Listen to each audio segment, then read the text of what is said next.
Kasa Esports and Emote down mid. And this is going to be a very crucial match we've got tonight, a best of 5. And joining me today is the one and only Zav. Hello, Zav. Hello, Nick. Welcome in, everybody. It's an exciting game because not only is it a match that determines whether or not one of these teams will go into one-to-one record, it is a bit of a grudge match as these two teams are comprised of players who once played on the same team together, not only a month ago. Yeah, so we've got players that originate from the same team here. So we've got a fun little story between here and some definitely some 1v1s that we're going to be looking out for. So we're going to explain a little bit about how this is going to work tonight, if this is your first time watching with us. But before we kind of start going through maps and everything, I just want to give a quick shout out to everyone behind the scenes here. And I've been told to give Sav, not Zav, but Sav, one of the team managers for Kasa Esports, a cheeky little shout out here as well. So thank you to everyone behind the scenes that makes this possible. And we get to sit here and just look pretty and cast these games for you. So big shout out to everyone behind the scenes. In terms of the map pool and how the maps are going to work today, it's going to be a best of 5, as we mentioned. And we're starting off on Control. So the control maps available in this map pool for the FACEIT League are Ilios, Nepal, and Busan. We don't know which ones they've picked yet. We're going to be learning that with you as well. I wish we could tell you, but we're going to be learning that at the same time. We're then moving on to the hybrid maps chosen out of Blizzard World, Kings Row, and Midtown. Map number 3 will then be an escort section of maps, Dorado, Shambali Monastery, or Route 66. And should we be lucky enough to go past 3 games, game number 4 will be a push map, New Queen Street or Runasapi, ending on Flashpoint, New Junk City or Suravasa. So these are the maps to expect as we move through this best of 5 series. And Zav, what are you looking for in the control maps? Which one would you like to see? Personally, I have a bit of a favoritism towards Nepal. I've always enjoyed that map. I really like the layout of it, and I like the opportunities for the knockoffs that can present itself. But it's a nice old original map from the original days of Overwatch that I really enjoyed over the other maps for Control. Yeah, so just so you guys are aware, the highest seed will pick the first map. And then it'll be the loser picks the remaining maps after that. I have a sneaking suspicion as the first map we might see Ilios. We know that some of these players have been favoring very mobile heroes such as Lucio and Tracers. So I think we've all been victim to Lucio players on Ilios. At least I have many, many times. So what standout players are you looking for here, Zev? Well, I think the thing to really keep an eye on for these matches is the synergy amongst Kasa regarding their players who, played on a team previously together at St. Clair, and seeing how they work together and adapt to the situations that get presented in their matchup against Emote Down. Like we said, this is a bit of a grudge match. So, both of these teams have something to prove. Obviously, when these teams were together, something happened where they could not agree on the direction of the team, and ultimately it fell apart and they went their separate ways. And so these two teams are really going to look to prove their ideal to one another. And so I think that it's going to be interesting to see how these things play out between these two teams and whether or not the players can determine which thought process was ideal for their direction. Which was the better one. We've got 2 really unique kind of brands of styles here between these 2 teams. Certainly from what we've seen in the previous games, and a little behind the scenes from what we've seen from some scrims as well. Kasa they're going to be. I think they're going to be quite well known and proving to be very structured and very stable in the way that they play. They play together really well. They really understand how to play kind of a front to back poke if they want to. They can adapt to dive very well. They do their homework. They've got a lot of great people behind the scenes as well, helping them to strategize. An EDM, Emote down mid, are known for being a very aggressive team. So I'm expecting a lot of like quite dive heavy heroes coming out from Emote down mid. And the contrast of the two styles, I think, is going to be really fun to watch. Yeah, I mean, from what we know about Emote down mid is they really like to brawl. They have a much more aggressive approach, like you were saying. They really want to get in there and just throw hands with the enemy team and just Yeah. win through pure brute force if the opportunity of it presents itself. While Kasa does like to take a little more of a steady approach and look for opportunities rather than trying to force something individually. Yeah, just to keep you guys apprised, we're going to be kicking off in a couple of minutes here, so you don't have to have us yapping away about the teams forever. The games will be kicking off very shortly. I do want to highlight a couple of hero picks that we've seen be very, very strong between these two teams. So let's start with some tanks. I think Zarya is going to be a very contested pick here. What do you think? Yeah, I mean, Zarya is just a tried and true go-to, meta tank that just it does everything.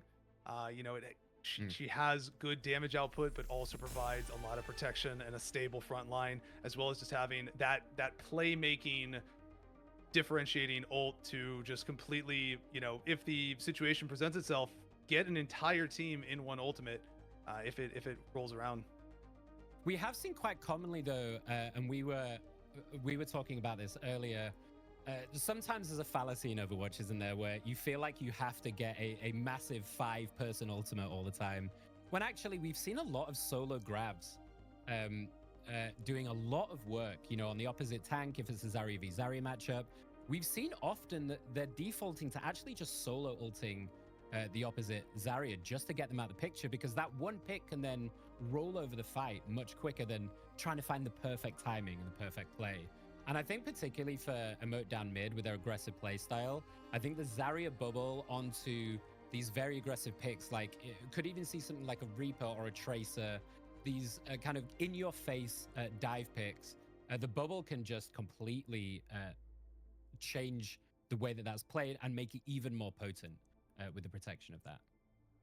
Yeah, and I mean that's just on the DPS side of things. There are options on the tank side for being much more aggressive in your face to play into Azaria if they want to.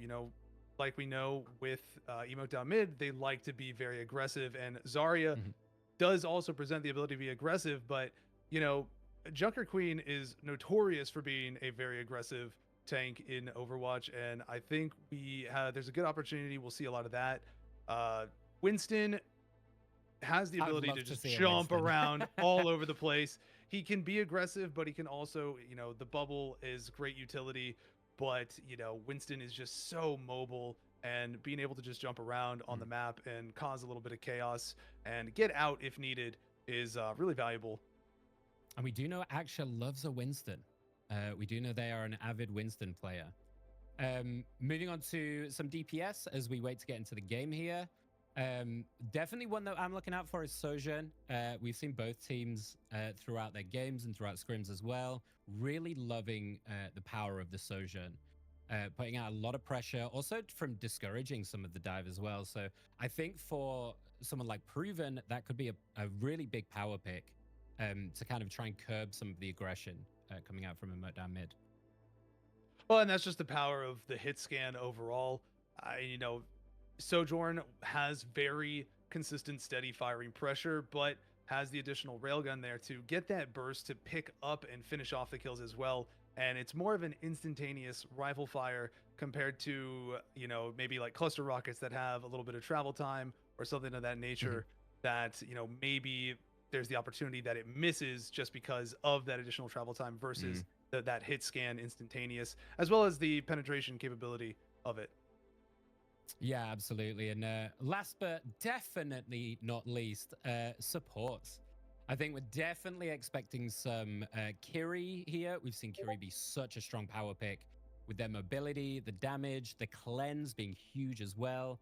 Also expecting definitely some Lucio. We've seen these very mobile supports being able to kind of play around, particularly for Emote down mid. I think are going to be very strong power picks in the support role. Yeah, Emote down mid. Outside of that, we do see a lot of Lucio in general, as well as Kiri. They both are just very consistent supports that we see. But Emote down mid does also like to run an Ana when it is possible. So I think there's a good chance that we'll see some Ana gameplay in this matchup. Just might depend on the map a little bit. Yeah, absolutely. And just for any of you who got to try out the new hero this weekend, I'll tell you from my side, Ana ruined a lot of my games when I just wanted to play when I wanted to play that this weekend. But you don't like being put to sleep? Game. Absolutely not. I actually love sleeping, just not not when I'm not ready for it. So we're getting into the game here. As we bear with us one moment. We were getting into the game. But hold fire. So I believe the first map we are actually going onto is going to be Nepal. So you get your wish. I do. Yeah, we get to see Nepal in this first match. And here we go. So we talked about some of the picks that we're expecting to see as we get into the first map here. Nepal has a lot of these kind of tight chokes to begin with. So I also feel like you can be held off. If you've got the early pressure, it can be really hard to get back in. And we see picks are starting to come out as we see the Symmetra here for Calms. Actually going on to this mirror match Ramatra, as we see from both sides.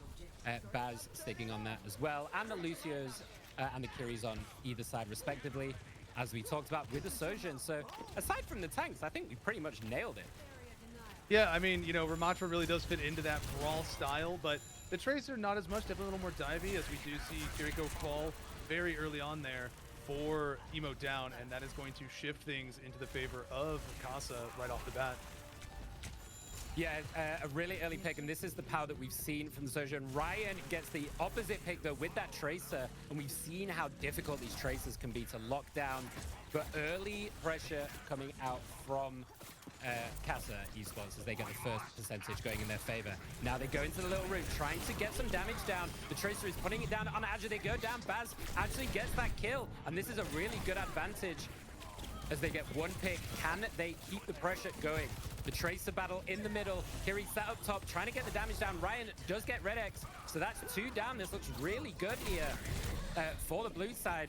And there goes the backtrack as well. Ryan just popping off on this Tracer, getting early pickups, and the percentage now swings in the favor of Emote down mid.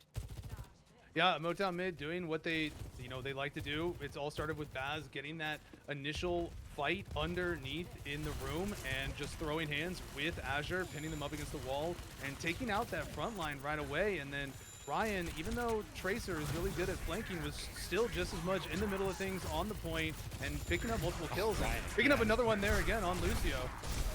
Yeah, and Baz was so low. It's still very low, doesn't go down though as he's trying to get that finish. In the meantime, though, Sunnyside getting the trade on PDK, winning that mirror match as Red X, showing the power of this Kiri and how much you can do getting these pickups. Killing Ryan off. Finally, that Tracer goes down. And here we see the Rams going ham in the middle of the field. Baz gets the pick on Sunnyside. Carmes with a great pulse bomb. Finishes it off, getting Pauline as well. Calms getting the kills needed to swing this back in the favor of Kasa Esports. PDK gets the trade on Red X. It's trades all around. Can Azure stay up on this point? They can't. Ryan gets the finish off, and Baz on 61 HP hides behind the shield, waiting for the heals as Kiri comes in, and they hold it. Yeah, that was really great finishes there by the Sojourn on Emote down. They were really able to pick up a few kills there, but really want to touch on Baz, where they were under 100 HP for so long, but they were still in the mix of it, fighting. They weren't afraid. They didn't back off entirely. They just took good fights, good positioning, and were able to stay in the mix of it all. And Carmes now picking up a kill, but PDK picking up a double on that Sojourn. Like we're talking about, Sojourn just such an impressive DPS in these situations right now. As Aksha and Ryan both go off the map with the little all chat oops as well from Ryan, calling it out. We love to see that in the middle of the game. Pauline getting the pick on Calms as well, as we see Calms have switched to that Tracer. But point number 1, pretty handedly secured here for Emote down mid. Yeah, it's going to be interesting to see how Kasa adjusts to this. As we're seeing right now, they do swap over to the Doomfist a little bit. We'll see if they stick to that. but they are going to also bring out the Moira. They're looking to maybe adjust to something a little more consistent. And, you know, like well, people like to do, there it is. They baited us, yeah, and now, you know, it's Orisa. We'll see if they, you know, we'll see if they change it again before the launch. But, you know, Orisa would definitely be a much more stable tank to hold the front line and provide a little more protection overall. Yeah, absolutely. Rule number 1 when you're watching Overwatch, do not get baited by the picks until they leave the spawners. Here we go in switching back. Calm's going back onto that Tracer, but they do stick on the Orisa, so great call out on that as we start to see the pressure coming forward. Pauline getting really low already as Baz taking quite a lot of damage. The Orisa just being this front side horse, making it really difficult to get past this wall of horse. Playing around this pillar really nicely, laying down some deeps, as this is just kind of poking and prodding right now, building up some ult charge, seeing who can get the first pick off, and this is where the Sojans could really shine. As goes really low. Baz so close to going down, but the healers are on point. That's a really nice slow as well to try and take out the supports hanging out on the left there. Aksha finally gets that pick on Baz, who's been playing on low HP the entire time, and here comes the cascade. Ryan goes down, Pauline goes down, PDK, and Aksha showing up on the horse, saying, this is how you play it. And just a little spin celebration as well, with the percentage now going for Kasa. So a great first fight from them, all stemming off the back of the pickoff.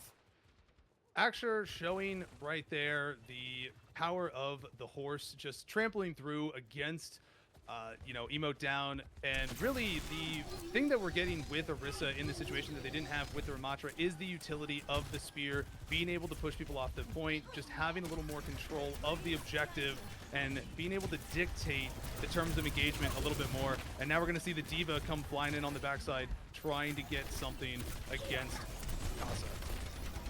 Yeah, and this is something you'd expect to see when you've got such a strong front side like that.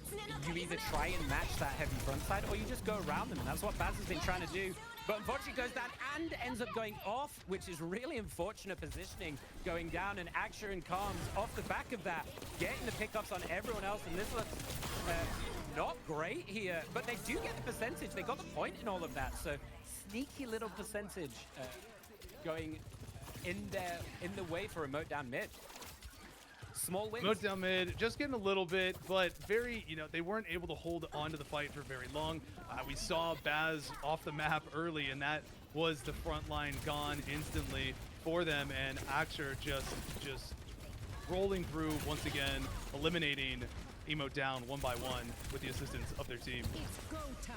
Yeah, and Ryan just darting around this side. There goes the beats, keeping everybody up for Kasa, making sure that they can take this fight. And Calms goes in with a great melee to finish. Red X as well gets PDK. That's a couple of lovely pickoffs, and I think that's going to stop this push pretty quickly with the percentage still ticking up 85%. They're going to have to do something. They're going to have to do something quick because it looks like Kasa is going to take this second point. Kasa still has their ultimates ready to go, and you know, we have the Orisa ult that can pull them in right there. There it is, trying to pull them in to keep them off the point at the final second, but not able to keep the Diva off entirely. And Diva is now just going to bounce in and out of the point and keep that overtime rolling.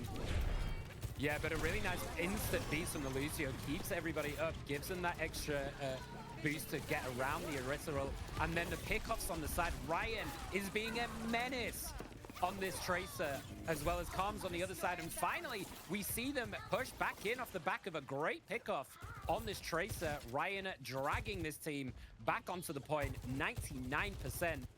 They could. There is a world where they can hold this. They definitely have the ability to hold it, but it will be tough. Right now, they only have the Diva ultimate, which if you get a good Diva ultimate, you can fully wipe a team. But we have a couple ultimates coming up here for Kasa, which specifically the Kiriko one, that'll give them the ability to push onto that point in a very aggressive state. Orisa trying to hold the front line, keeping the Diva away. Diva just flying around, being a little bit of a fly at the moment, just being obnoxious and keeping distraction. But does get the pickoff in the meantime, and it's backing up Aksha, who is kind of in a bit of no man's land. Does get the backup of the Kiri diving with them, so it does keep them up. And look at this bomb. It could get the perfect positioning. They back up onto the side as they push in off the back of the Kiri ult, getting them onto side just as you talked about. And here goes the dance of the pillar.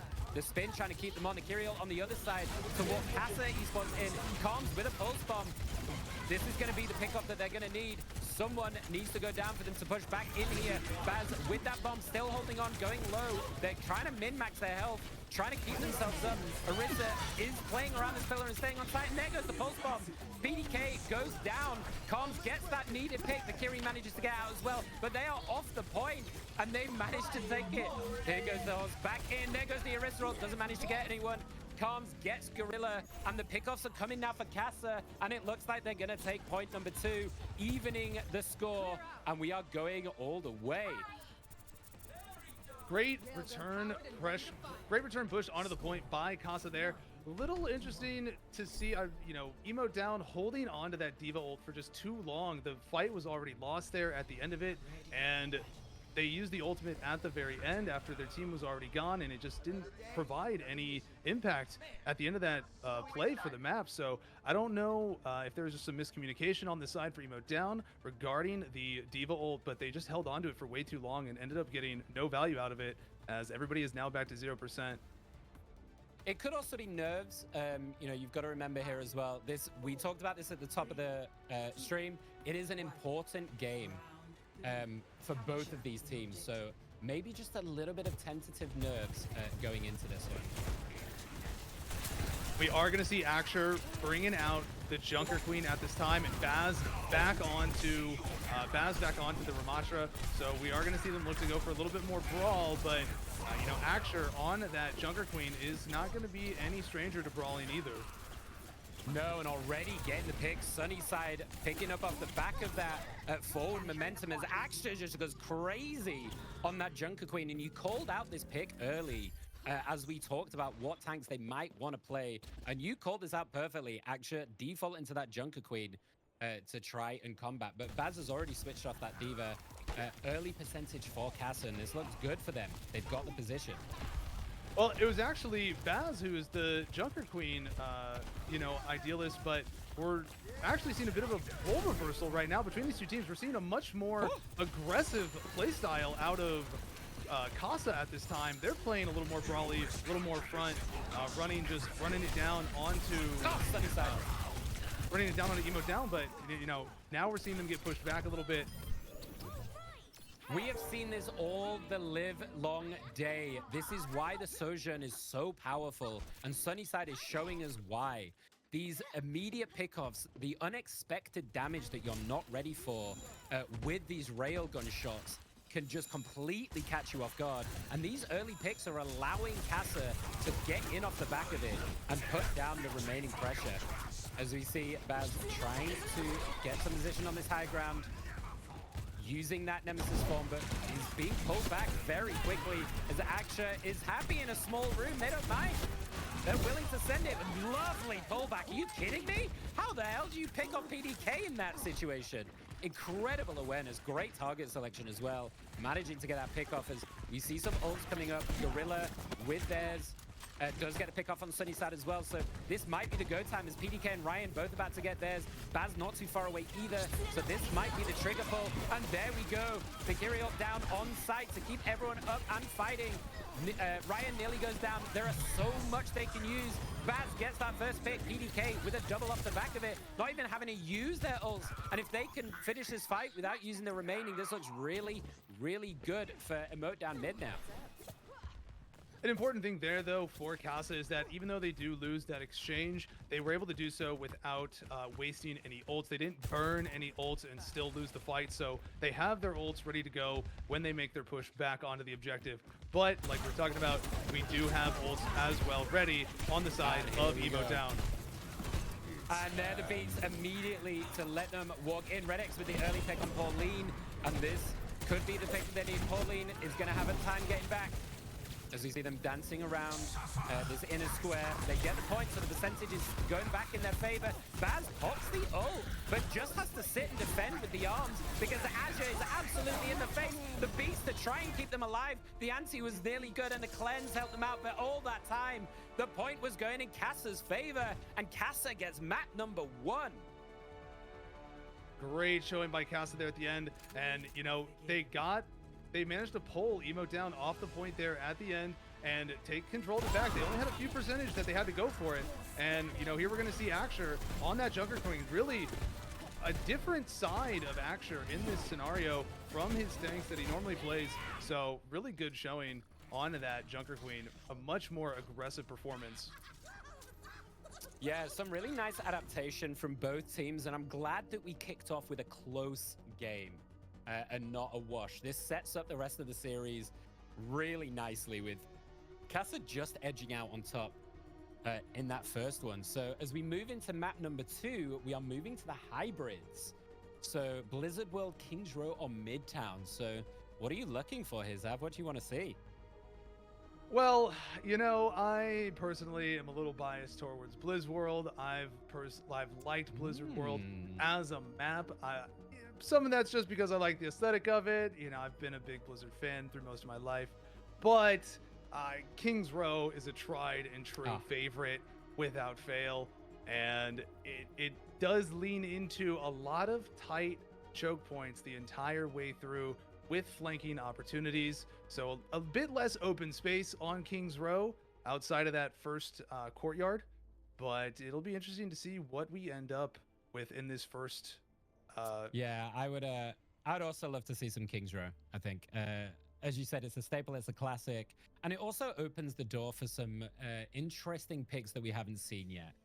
Particularly, I want to call out an Echo here. I think we've seen Echo work really well for maneuvering, particularly around, I would say, that first and second point as you try and get to that first courtyard.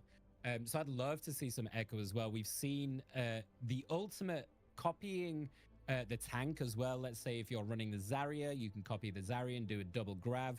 The power of the dual tank can often run over the fight. So definitely something to look out for if we see that map as we are getting our way into game number 2 very shortly.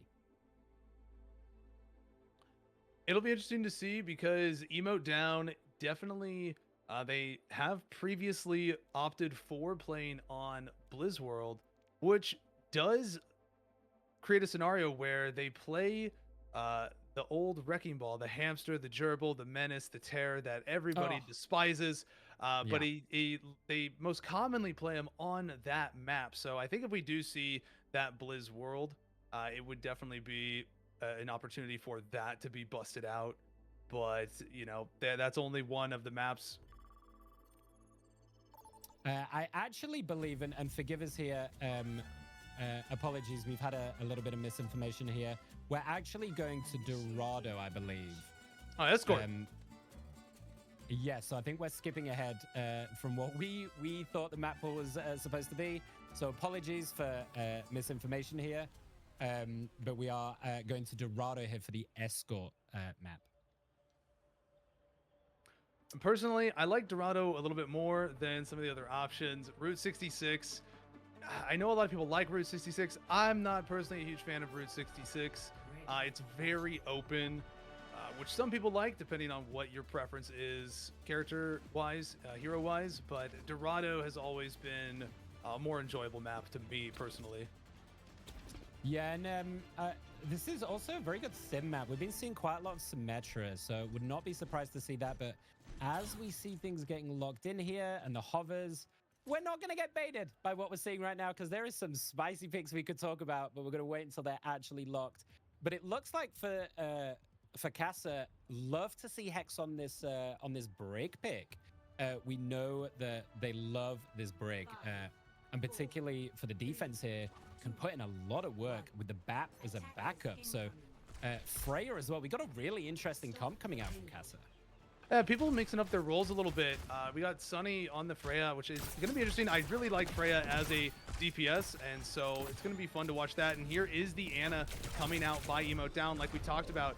But they've also swapped up a little bit. They do not have Bazin currently. Instead, we have Cardi running on the front line, and he is on that Winston that they're running. Yeah, we talked about we wanted to see some Winston, so I'm glad we get to see it. And particularly to get in that Freya's face as we see them do it right now. Sunny gets picked off. They just leap straight onto them, get a nice little lightning pick, and that is one down, which is going to give them some nice momentum forwards. Red X does get the trade onto Ryan, as we see PDK with that Hanzo, we haven't talked about a Hanzo yet, but we've talked about how strong single picks can be as, well, Karms just makes a meal out of it, doesn't sends that Hanzo back to spawn. Yeah, that blink right behind Hanzo. Hanzo. That blink right behind Hanzo and just completely obliterating him in that 1v1 exchange is going to just create some nice momentum. And now Hanzo has to watch their back and be aware of, you know, the Tracer getting in behind them. Well, it causes the immediate swap as they switch on to the Cassidy instead. Saying, nah, I'm not playing now. No, what a knife! How do you thread the needle to get that pick off PDK? That's lovely there from Action as we see them defaulting back to this Junker that we talked of so much in the back half of game number 1. As we see ult start to come online. Karms with that pulse bomb. Gorilla with the nano. As we see, here goes Winston. No fear at all, just running at Red X. Taking out that bat with no lamp to save them. Cardi with the double, jumping all over the place. I can't even keep up with what we're seeing here from them. The great pickoffs as Ryan's still holding on to that pulse bomb from Emote down mid as Pauline getting a great couple of picks on that Lucio, which continues their momentum forward and is going to give them point number 1 with plenty of time to spare. Lucio securing 2 of those kills at the end there, but we are just seeing that high pressure from Cardi on this Winston. Winston, you know, got the boost and just went completely on a rampage, not even in ult mode, picking up a double kill on their own and then putting more pressure on, which allowed for Pauline to finish up those other kills. And here we are with Winston pushing up in advance, taking control, creating space, and just gonna hold that front line area as we look to see Kasa regroup as Emote Down moves up on the map. Yeah, and we see Ryan switching to that Echo. You know, we talked a little bit about the Echo as well before the game and how powerful this pick can be. As we see, here goes Winston, just bullying this bat in the corner, manages to get the lap down. How are they still alive? Are you kidding me, Red? How are you staying alive for that long? Pretty much eats up the entire Winston ult by themselves. And in the meantime, Karms goes crazy on the Tracer on the flip side. Well, while Cardi's kind of left alone now, gonna have to jump back to their team to regroup. And still being bullied by Karms and showing off on this Tracer a little bit now. Gonna be tough to see. You know, that exchange was nice for Cardi to take the BAP out, but it did isolate the rest of his team without him there on the front line, which allowed for Kasa to pick up some kills. But they've managed to regroup and stall this point out.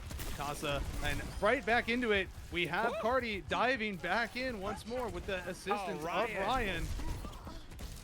Are you kidding me? Ryan just steps up with a triple on that Echo, putting it on their back to try and carry their team forward. And Karms on the other side gets a lovely couple of kills to do the same for Kasa. Unfortunately, with an ult. Unfortunately, so far, Kasa has not had a full answer for the Winston. Winston has just been a consistent menace in their back line. Even with his team being wiped out, he always gets back, regroups, and immediately starts pushing in onto the backside of Kasa. So Kasa, right now, might have to make some adjustments soon here in order to put a stop to Winston.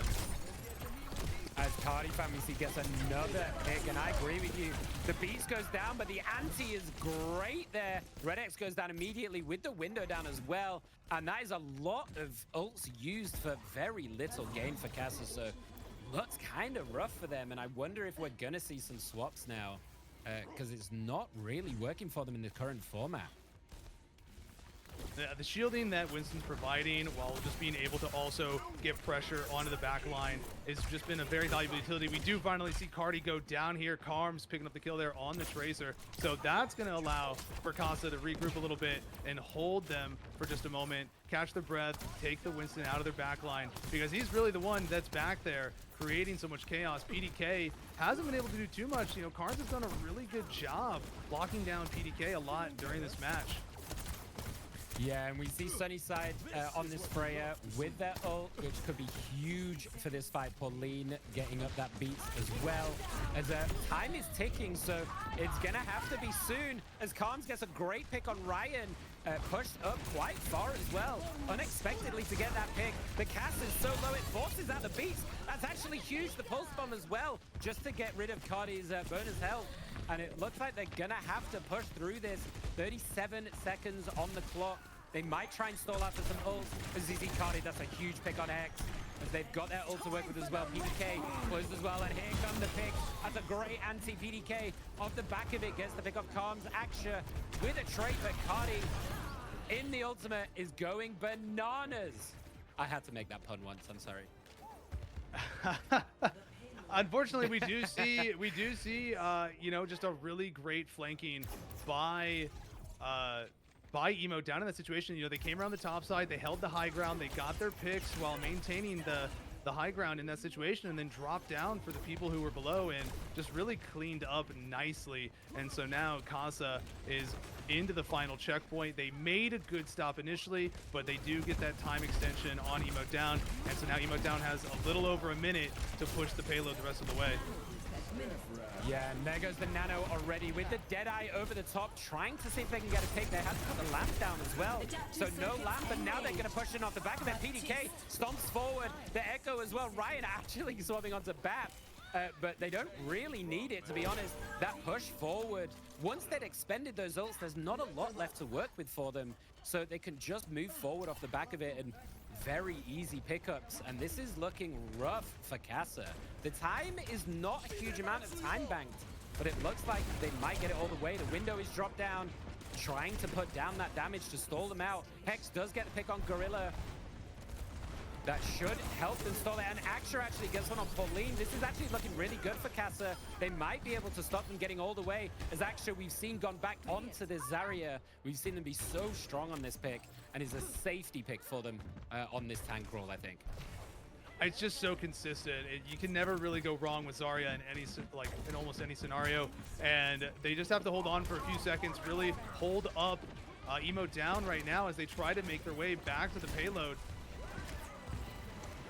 And Sunnyside goes down before they can get the ult off. That's actually a huge pick from PDK. Showing off on this cast. Calms drops the bomb. Doesn't hit anyone though, so they're using a lot of resources. Hex is gonna have this Beast very soon. They need to try and stay alive. There's the Beast. Has to drop it immediately just to stay alive on the point. They managed to hunt down PDK. That's a huge pick. That's a lot of their damage. Can they stall this out? The bubble is good. Aksha stalling out this point, sitting on the cart, not letting it move. Cardi is going down low. Tracer getting over the backside of Aksha. Might go down there so low. Can they stall it out? Aksha staying alive. Manages to kill Cardi. That's unbelievable. Hex keeping them up as well. That is an unbelievable stall from Kasa Esports. Are you kidding me? That looked all but done.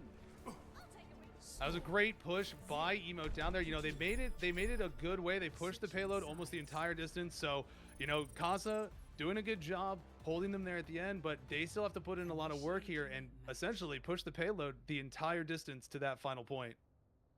Oh, it's a big ask.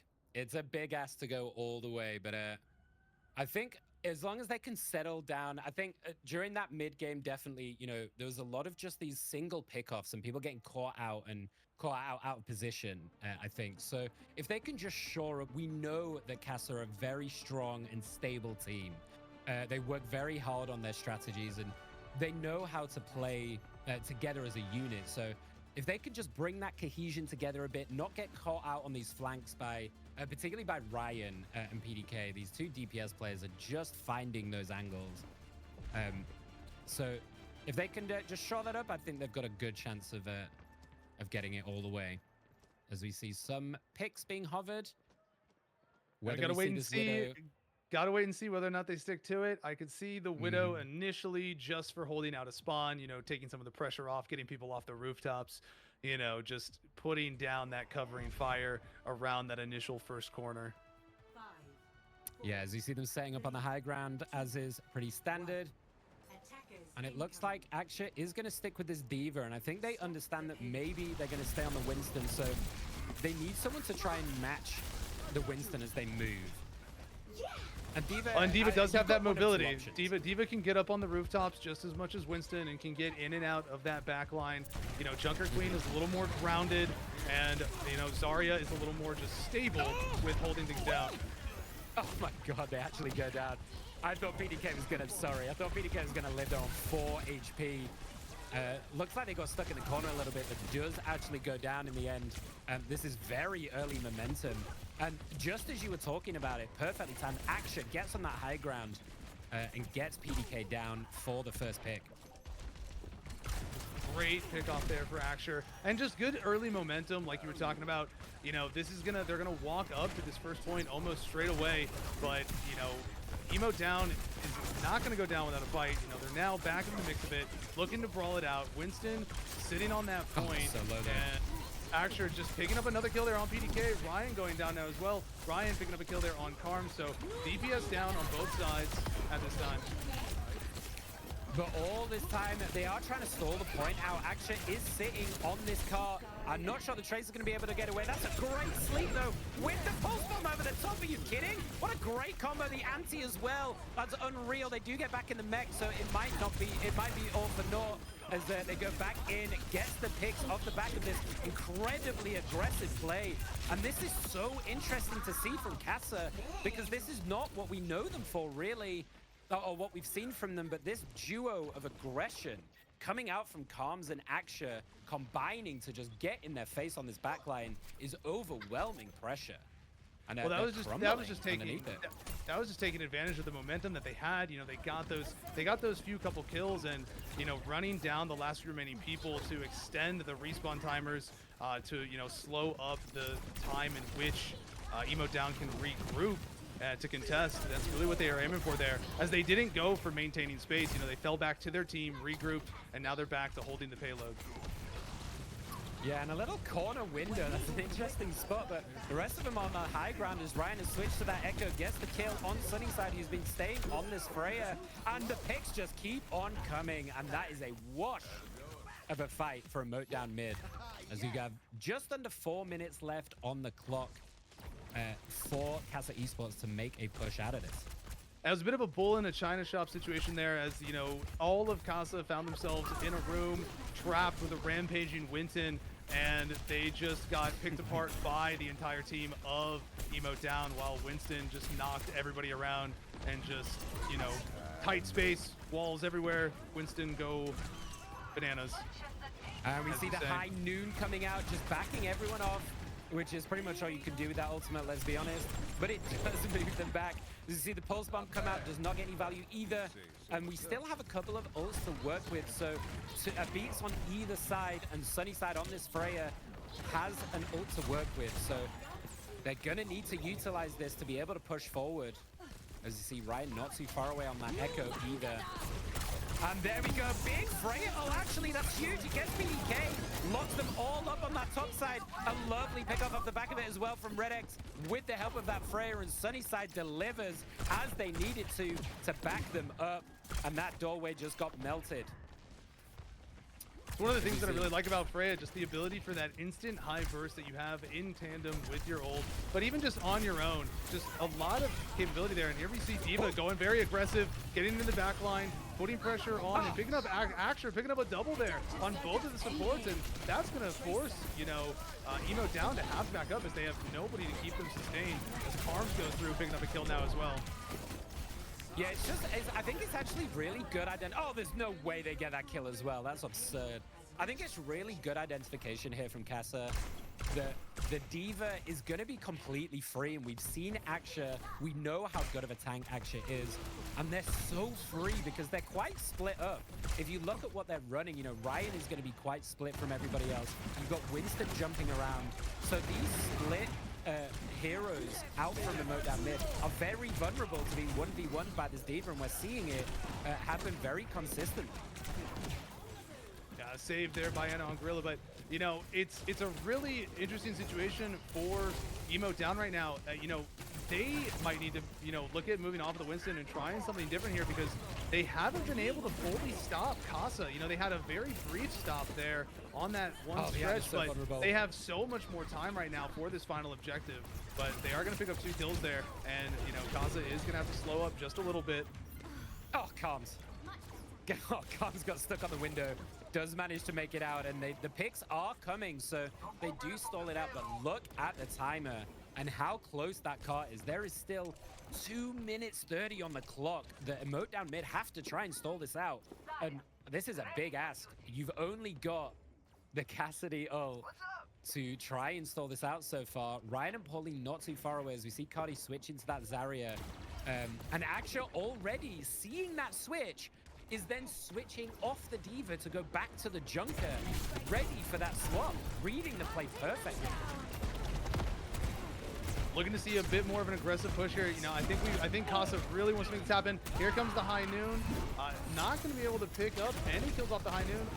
We get 1 kill though by PDK. Pauline, Cardi picking up the last 2 there, and they're going to make the team of Kasa have to back off once more.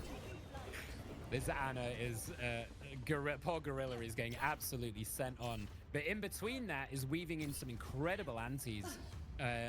Last of which onto that Junker to finish that off. And already we see Aksha swapping to do the mirror. We talked about the Zarya. We know how much they love this pick. So they just want some staple frontline to kind of push this last bit of the car. As Freya just peppering from the back. Great shots, actually. Sometimes all you need is just a little bit of damage to force them to move off of that area. As Echo, that's great work from Ryan. Identifies Sunny as isolated, jumps on their face and immediately takes them out. As we see the Beast is ready here. The Tracer tries to get the pulse bomb out, gets pushed back by the Lucio immediately. Lucio has to pop the Beast to stay alive. In the meantime, Aksha gets the pick on Ryan, which is huge for them, moving this forward. Can they stall it out? There's the Beast from the other side to keep them in this fight as they move forward off the back of it. PDK does get hexed. That's 1 healer down. So this looks like it could be a good stall. There's only 45 seconds left on the clock as well. So if they can stall this out, this actually looks really good for Emote down mid. Oh, and the picks keep coming. Calms does get 1 back on Gorilla. As we talked about, this poor Ana just being the sacrificial lamb. But up at the top, Aksha is down. He's still alive, actually, somehow. Finally goes down to Ryan, but there's 25 seconds left on the clock. We might be coming down to the last fight here as Ryan continues to run them down. The stagger is excellent. Someone is going to have to be able to touch and stall this out, but it looks like Emote down mid might have done it. And Kasa's going to have to regroup and get back out onto the objective quickly here. They've only got 10 seconds. It's going to be the last push if they're able to get in touch for the overtime. 5 seconds. It is desperate. It's going to be the Beast goes down the grab to stop them touching. The overtime is there, but no one is close. Calms does get a pick with that pulse bomb. That's huge to kill out Cardi after they've used the grab as well. They try to stall it out. They are touching. Pauline gets the pick off Calms, so no one is there. But Lucio manages to touch. They need to keep going. The overtime is ticking, and they manage to jump down. Freya getting in the mix as well. Sunnyside, sorry, on the cast. Getting in the mix, does get a double kill. That might be enough. The Lucio was still stalling out, but Emote down mid managed to take it. What an unbelievable stall at the end from Emote down mid. It is a really hard last corner to push round. But what a fantastic game and stall at the end as we draw this series 1-1. We have got ourselves a series. Really great job again by Kasa in that situation. They made a really good job getting back onto the point, and they did a good job holding the point. You know, they reset that overtime timer over and over and over again, but we saw Emote down make the adjustments that they needed to make. You know, as soon as they got off that Winston and they swapped over to the Zarya, they were able to stabilize out a little bit and hold off on that point. As well as at the end, we saw the ball came out just to be a bit of a menace and force people off the point in that overtime situation. Yeah, and when you get to that kind of overtime situation, it's always kind of the 1-by-1 problem. You know, because someone has to touch, you're putting yourself in a very bad position to be able to stall at that point. But in order to do that, you're kind of giving up your life. And that's what we saw at the end there from Kasa. But there's not a lot else you can do in that situation. You either stall or you've already lost. So a really valiant effort in the end, but it is a 1-and-1 map. So going into map 3, it's anybody's series. Yeah, 1-1. Both teams really flexing their abilities to, you know, not be a one comp, you know, team. We are seeing them swap around. They're making adjustments to the situation at hand, you know, what the other team is running. And, you know, if something works for a while, they're not afraid to swap off of it if push comes to shove and make that adjustment to be able to better adapt to that situation. I mean, it's called Counter Watch for a reason, right? Particularly in the tank crawl, it's so important as the solo tank to try and get the favorable matchup. And that's why we called out the reads, partway through the game, swapping between the Diva, the Zarya, the Junker. It can make such a huge difference in your ability to stall out, particularly on a defense. And we saw it come into play right there. I think I would have liked to have seen Sunny maybe change off of that Freya, perhaps, towards the end. We did see them right at the end go to the Cassidy. Um, but I feel like the Freya was a little bit vulnerable in the way that was played. There was a lot of movement around, and Freya likes to sit back and pew, right? And put out a lot of damage from distance. And this Tracer was just making that so difficult getting in their face. But we saw that from both sides. This is why Tracer is such a powerful pick right now. Yeah, I mean, Carms did a phenomenal job getting in the backside of Emote down and was frequently taking out PDK and just being a menace back there. But I do want to highlight a little bit the echo for Emote down was inversely, like you're talking about Freya being in the back line, we were complimenting Freya's ability to land these long distance shots, put the pressure on, hit those, and out of nowhere, Echo comes flying in, immediately obliterating Freya out of the backside. And that immediately forced, that 4v5 situation when they're trying to make that final push for the objective. And so that type of situation, it can just very quickly change things for your team. And particularly in that kind of comp as well, Freya was a lot of that damage. So, really good target selection as well, and really good identification from the Echo to find Freya pretty consistently as well. And particularly in that last corridor and that last point, there's a lot of like high angles that you're maybe not ready for an Echo to come from. So the poor Freya was, just kind of getting sent on a little bit there. But going into map 3, I would like to say, I think we may have a bit of wrong information about the maps here. I believe that we're going to the hybrid maps now as the third set of maps. So if we are, we're going back to the options of Blizzard, World, Kings Row, and Midtown. And I suspect after a performance like that, it is obviously Kasa Esports' pick. So what do you think Kasa Esports are going to want to go with? Well, given what they know about Emote down mid, they're probably going to opt away from Blizzard World if they are able to. And, I think they are going to go for Kings Row. I think they like Kings Row a little bit more, but, Midtown is definitely an option. I'm not, of the 3 maps, I like Midtown the least. I don't like that push under the bridge that comes with it. But after that, I like the map a lot more. It's just that initial under the bridge scenario that I've never been a fan of and has always been the main holdup in a lot of games that I've played. Yeah, I think just from a spectator point of view, I would love to see Kings Row purely because of the teams that we have playing here. The difference in strategies between these two teams, or the difference in the way that they like to play, this very much can like the aggression, trying to get past that first choke coming out from Emote down mid could be really nice into the stalwart strategies of Kasa Esports. And I think it could be a really fun matchup if we get to see both of them play. Particularly, we were talking about the Echo from the last map. We've seen both of these teams run Echo actually on Kings Row quite consistently and to great effect. So we might even see a bit of an ego mirror match in that regard there. But while we wait for map number 3, let's also talk about potential future maps, because essentially now this comes down to a best of 3. Now that we're at 1-1, it's a best of 3 at this point. Yeah, I mean, it's basically reset template. We're back into, 1-1. Like we're saying, it's might as well be 0-0.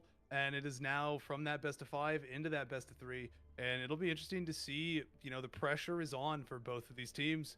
And based on what we've seen so far, it's anybody's game at this point. Both teams have done a very good job. And both times the games have been very close.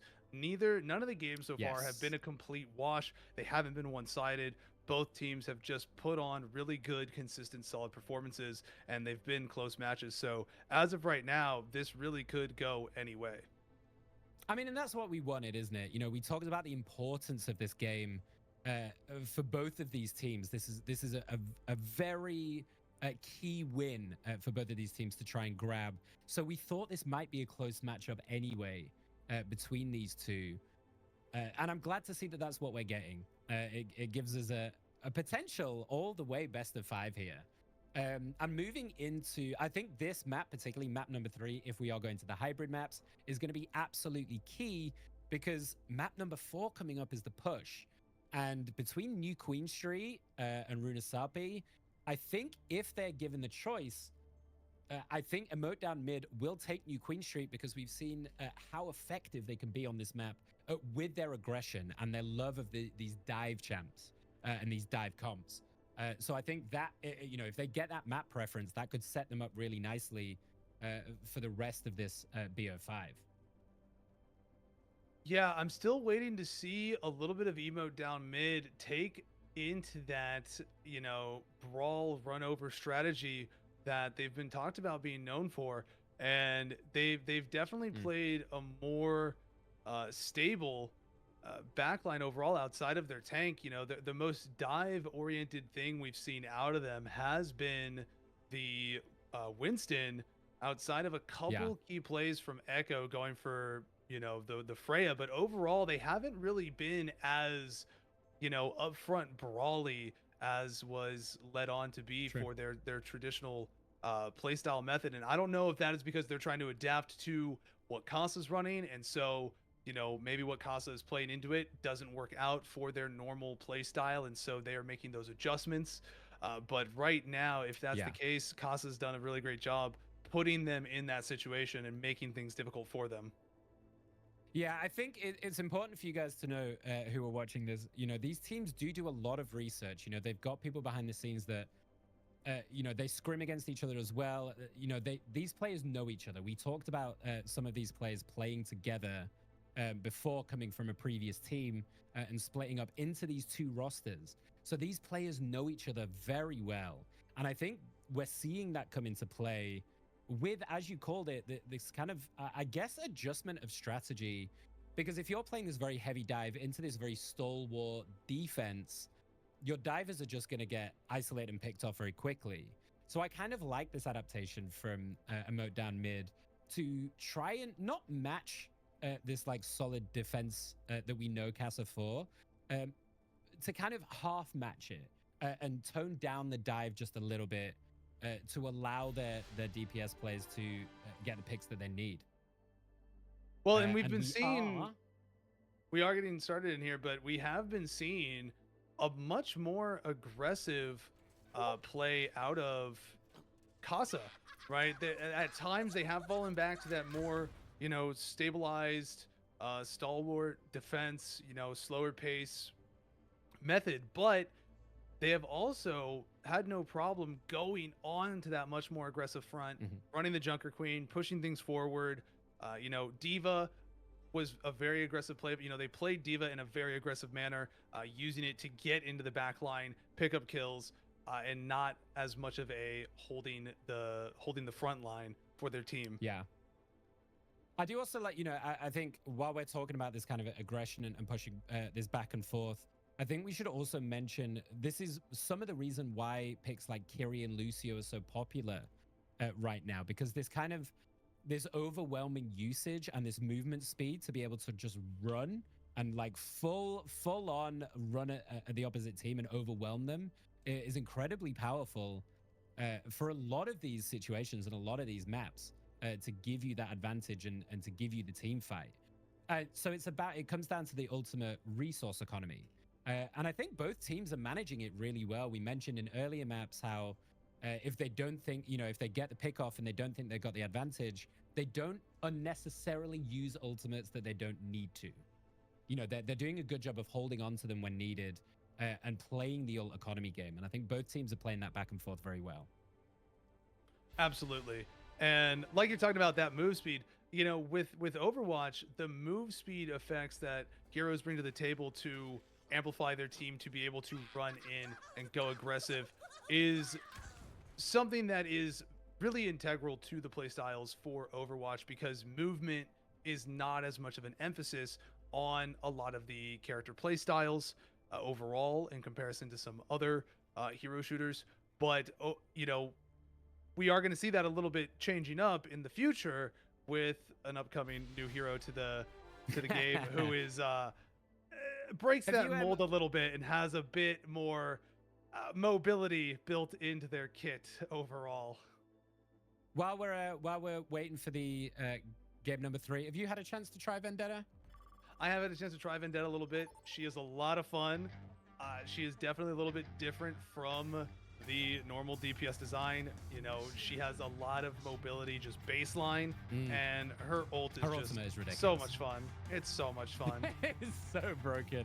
As we get into map number 3 here, finally, thank you for holding fire and listening to us yap.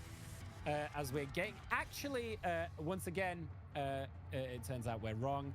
And the order in which we've got the map pool here is a bit wrong, so I apologize. We are going to Flashpoint as we head to New Junk City here. And this is one of those ones that can go for a little bit with Flashpoint. You know, it's going to be a bit more of a back and forth unless one team really just generates momentum. So this is one of those modes that can go very, very fast or take a long time and becomes a little bit of a battle of endurance.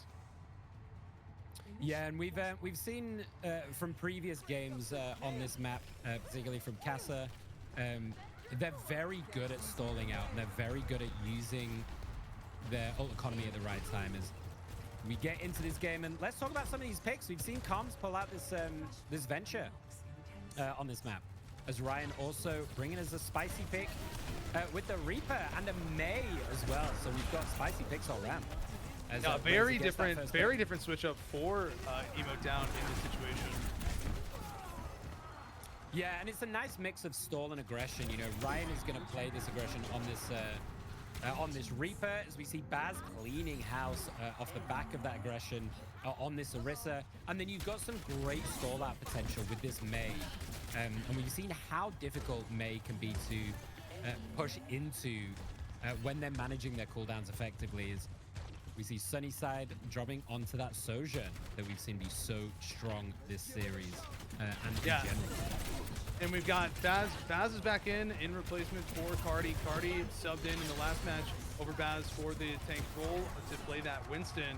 But Baz back here to hold the front line on the Orisa. But down they go. Axher picking up the kill on the Zarya, the tried and true stable Zarya. And this is what we talked about, right? We talked about this is why the Sojourn is so strong sometimes, is this unexpected damage to get this initial pick, and then you roll over the fight. And we talked about movement speed a little bit, and this is where the movement speed can really come into effect once you've got that first pick, and you can just roll over the rest of the fight. It wasn't really needed in that situation, as Sunnyside just rolling over them. And on the other side, Ryan doing the same idea, but with the Hanzo. Gets the pick on Sunny, and this is going to let them walk in here. We see off the back of the Lucio using that speed boost to get onto the site as quick as they can. The Venture trying to stall it out, but Ryan says absolutely not. Take my arrow to the face. Take my fist to your face, Hex, as they go down as well. And this is a full routing, really, and a great comeback from Emote down mid. Yeah, that really great showing. The swap there for Ryan. Ryan is going to be key there with that Hanzo, getting those pickoffs, and it's just going to be taking that Sojourn out early on. And even when he got dove there, he, you know, held his cool and picked off the Venture very quickly, dealt with it, and here comes the May ult as well. There's a huge dumper vault as Ajay gets a double off the back of it. Akiriel goes down to speed them onto the point. The Blizzard went down to try and stall it, but they just pushed through. And it was necessary because it was 95% when they started that move. The timer was running out, so they just send it on Kasa. And a really fantastic hold, and I think that's going to give them first point. So just and they're going to try to hold them off here. Yeah, they're going to stall them out in the front side as well to make sure they can't even get close. And point number 1 off the back of those ults. Not all of them as well, just off the back of some movement speed. And we talk, you know, I don't want to sound like a broken record, but that's why it can be so strong.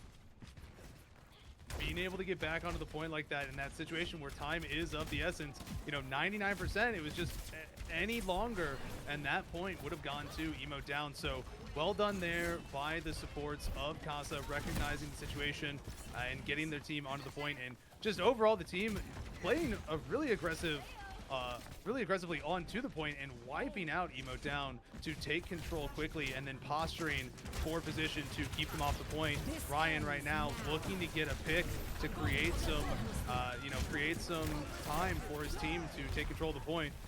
Oh, it's a great grab though. Sunnyside as well, popping that ult, gets the pick off Razor. It's a 2-for-1 trade though. Ryan does get the pick off on Red X eventually. So this is going to back them off with Gorilla following up as well on Sunnyside. So this is going to back them all the way off. And the early percentage for Emote down mid. Ryan with their ult, holding on to that, not needing it yet, but that can be a great stall with Baz taking up a lot of room with that Orisa as well. Calms does have the Venture, which can do so much work on this point. So it's all going to come down to who uses the ults. And the advantage definitely is for Emote down mid, as we see Venture stomping in with it from quite far back. There's the Hanzo Dragons. Doesn't get any pick, but does force them off as Mei is just stalling out. As you're in this front side, trying to get the damage down. These Mei walls are just being so irritating as Red X trying to find an angle on the left. Drops the Kyriot down as well, Gorilla, to keep them flowing forwards. And Red X can do on the other side, and immediately they try to push on off the back of it. They go underneath off the back of that Kyriot, and they do get the point by going below. As Razor on this Mei though, taking them down very quickly, and it looks like a pretty convincing second point as Emote down mid kind of walk all over them here. And I think you're just going to have to cut your losses and move to point number 3. Immediate reclamation there by Emote down. You know, they moved for better positioning as Kasa pushed in, and even though Kasa got control initially, they got immediately routed off the point. But I want to touch on the Mei a little bit. You know, even though it's a DPS, Mei really flexing that utility of what the wall provides, because there were multiple times there where members of Emote down were in finishing distance, like they were just at slivers of HP, and the Mei walls would go up and block any damage going through. There were a couple times where Baz was under 100 HP and was just right there at the cusp of death, and the walls blocked any of the damage going through, and there it is again, blocking damage coming onto the point, blocking entry. And the Blizzard goes down as well, just to make sure they can't push onto the point as Ryan gets that pick off on Aksha. And I wonder if we see a change from Aksha here, because the Zarya seems to be struggling exactly into what you're talking about, into that wall. And there we see the Orisa switch as we talk about it, because Zarya is struggling to kind of maneuver around that and finish people off. So good identification from Kasa for the switch up. As we see Pauline holding onto those beats with Hex on the other side also. So this could be a little bit of a dump, because it's 1-1. So early advantage definitely. And there goes the beats down for Emote down mid, keeping them on the point. And on the other side, here comes the pushing off the back of it. Sunny trying to get a pick on that Hanzo, can't quite get it. Baz putting up that shield is stalling for days. As we see the Orisa mirror, they're trying to take out this Hanzo. Look at how much effort they are putting down to try and take down Ryan, but they are keeping themselves up with Razor backing them up, making sure that they can't keep pushing down onto them. And Baz and Pauline off the back of it pick up the kills, and that looks like a convincing point number 2 or point number 3 for Emote down mid. Yeah, they're going to look to hold this just a little bit, just a few percent left. I don't know if we're going to see a touch at all by Kasa. It looks like they're going to concede the point, and they're going to look to position for the next one. But really incredible job by the Hanzo there. Even when he was being pursued and chased, he was still picking up kills, and his team did a phenomenal job peeling for him with the pursuance following after, and it just well done overall by Emote down in that situation. Yeah, they're showing us really good coordination between them as well, and obviously really good comms happening for this. As the Orisa pops the ult, tries to get the Echo as they go in. Calms tries to finish off that kill, and it was more of a zoning ult really from Baz, as Red X gets the pick on Ryan. Finally they go down. Great spear though. Can they finish them off? Sunny does go down eventually. It's a fantastic spear. They are off the point though, so if they stay off the point, this looks great for Kasa to pick up some percentage, and there we go. Hex with another kill as they back them all the way up. And it's time to regroup and collect your thoughts as we see some switches. Good awareness there by Kasa to get control of the point while the fight's going on. You know, Emote down was off the point. They were jumping around, and rather than, you know, chasing everybody off the point, you know, Kasa had the foresight to get control and start getting that percent generation rolling. What a spear. They forced out the ult, actually, to try and just keep themselves alive. As Calms gets a double kill on this Echo. We talked about his Echo pick being really strong. Gorilla on the other side making a nuisance of themselves on the Kiri. As Hex follows up, finally takes out Gorilla. And it looks like they're going to keep this going, Kasa. Nobody's on the point, though, so they're actually taking it. The contest is finally there. The Tracer is so low. Manages to get out, though. They don't quite finish off the cap, so it's still going in Kasa's favor. And this might be going all the way to 5 points. Got to be careful being aggressive and chasing off the point. Kasa does not want to find themselves being, you know, roped off of it and getting back cast overall, especially when they're so close to taking control. You can see the focus there. They ran straight at Ryan. They do not want to let his Hanzo free. They pop the beast and they just run straight at his face. And then you see Pauline does get a kill on Sunny, so it is a 1-for-1, it is OT. So it has to be now or never, really, to take this point. Redx does get the pick on Razor. That's huge as we see Calms copying the Orisa to double up the Orisa bullying on poor Baz. It's a 2v1. Baz is somehow staying alive. This is actually unreal as Ryan comes back in, gets the pick. There's no joy from the Orisa ult there from the Echo. As Calms goes down as well, and Ryan, are you kidding me? Gets back in, Baz stalling for days as they make this a 2-2, and we go to point number 5. Incredible there by Emote down. I don't know what fully happened there to Kasa. It looked like Kasa had well controlled the point. You know, it looked like Baz just did a very good job of sustaining. You know, it might be that selection in the attribute for the skills. You know, he's not running the spear reflect like Axer is. He's running that barrier. That barrier is maybe just what is allowing them to extend out on the point more, because it provides protection for more than just itself. You know, it doesn't give him the ability for the zoning power of pushing people off the objective, but it provides a more consistent protection for himself as well as his team. Oh, nice spear. Spears him down into the bottom half. And yeah, I like your point about the barrier here. I think that he's playing around the barrier so well. Are you kidding me, Ryan? That's such a great threading the needle. Gets the pick on Redx, and the percentage is looking really good for Emote down mid on this final point, and they're having a really hard time trying to get back in here. And it's this barrier. I think that he's playing around this cover so well. Because it can soak so much if you dance around it, as we saw in that 2v1. As Ryan gets another pick on Redx. Kasa has to get in here and contest the point. Yeah, we're already up to 60%. We've got ults all across the board here for Emote down mid as well. Ryan, Gorilla, and Razor all with theirs.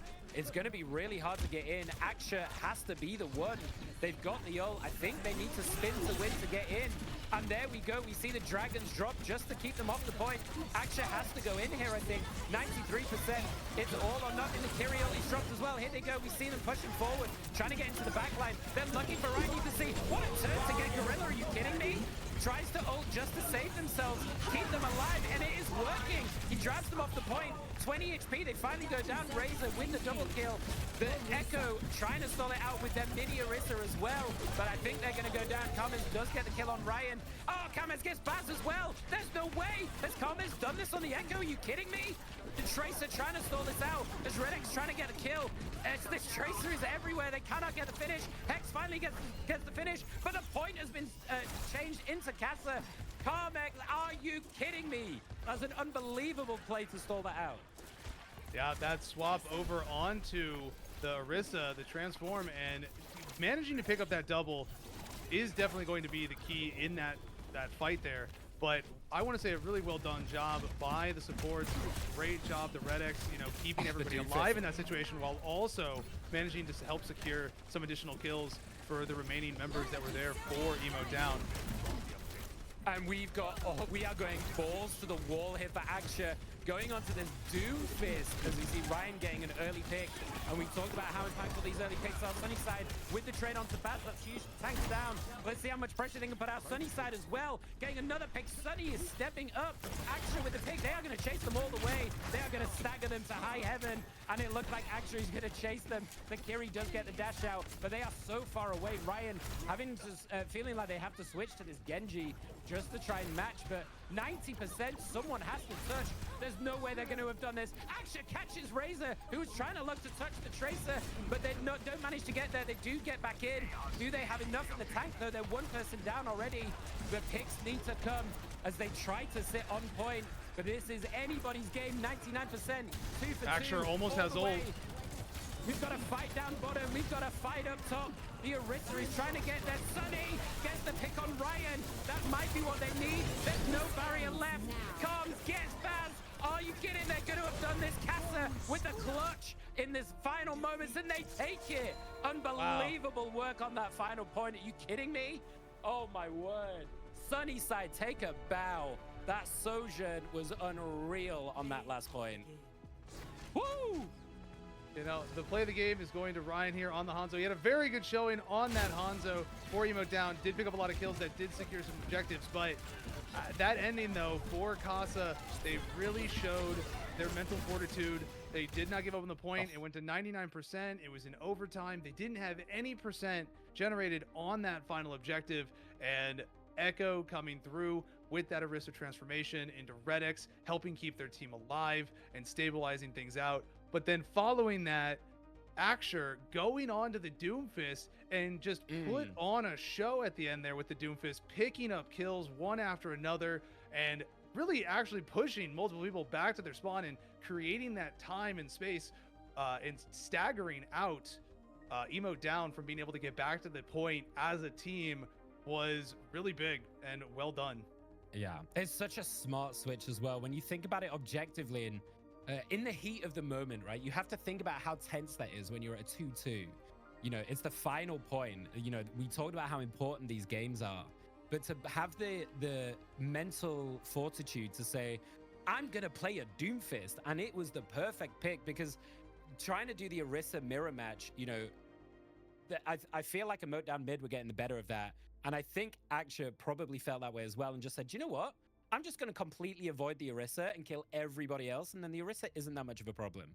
So uses that Doomfist to get onto this Tracer, stop them being a problem, get onto this backline, and just great stall out. And so many individual plays that we can call out from that game.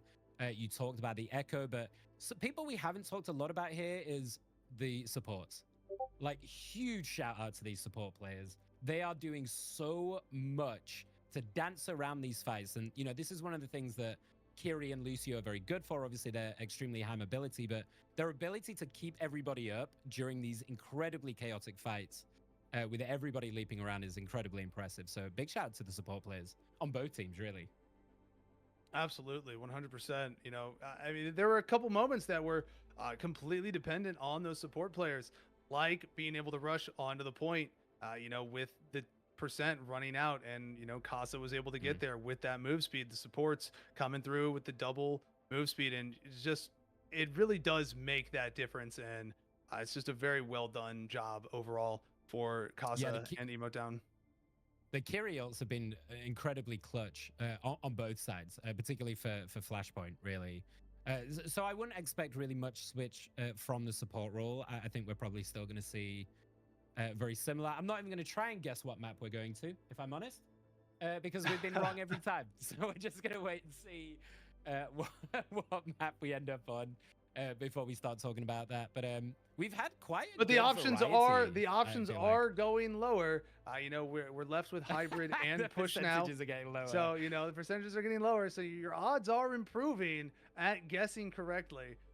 Okay, but, so for the third time in a row, we've talked about hybrid. We've talked about hybrid.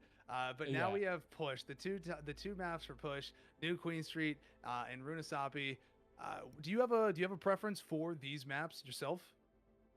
Well, I think, I mean, okay, I'll be honest, I don't like push maps at all as a personal preference. But I think if we're looking objectively for the teams, given that Emote down mid are choosing the next map because they lost the last one, I think it favors them to do New Queen Street. So if it is the push maps we're going to, I think I would expect to see New Queen Street out from them because I think it favors their playstyle a lot more. And I'm not going to jinx it and talk about the hybrid maps at all, really. But personally, if I had to pick between the two of what I would want to play, it would probably be New Queen, I think. I definitely have a preference towards New Queen Street as well. Runasapi, you know, the elevation changes are all throughout the map, whereas New Queen Street, they're at very set locations at the ends of the map. Whereas Runasapi, it's more in the middle and then again at the end. So there's more elevation shifts, I feel, with Runasapi overall that can mess with things a little bit for people. But, you know, the thing about push maps is that you get across them so quickly. So even if somebody does get you know, eliminated from a fight, and if your team is able to even hang on for a little bit, you can get back into that fight so quickly because these maps are designed for you to essentially be able to just run straight through them to the other side without having to, you know, weave around or take alternate routes. You know, they have these alleyways that you can quite literally just beeline through it. Yeah. But I think this is where the high mobility really favors the teams, right? So, you know, picks like this Kiri and this Lucio are going to excel here even more because of the speed at which you can get back to the point. And I tend to find with push maps, it can surprise you how quickly it can turn. And it's very dependent on winning the team fights, like quickly and handedly, and forcing the other team to go all the way back. Because then you get so much more push value from it. So I would expect to see really good ult usage, I think is what this is going to come down to. These early pickoffs we've been seeing throughout this entire series.